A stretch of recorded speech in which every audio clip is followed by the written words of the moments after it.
আসসালামু আলাইকুম সবাইকে, আশা করি সবাই ভালো আছেন।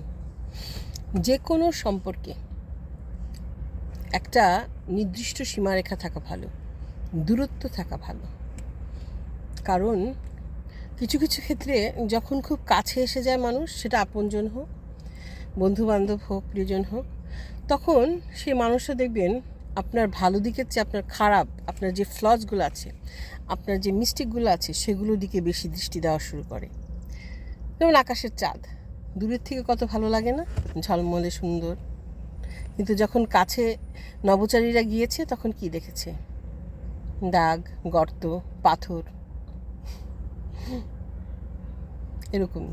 এরকমই হয়। দূর থেকে অনেক কিছু খুব সুন্দর লাগে, কাছে গেলে আকর্ষণ হারিয়ে ফেলে মানুষ। ভেবে দেখবেন।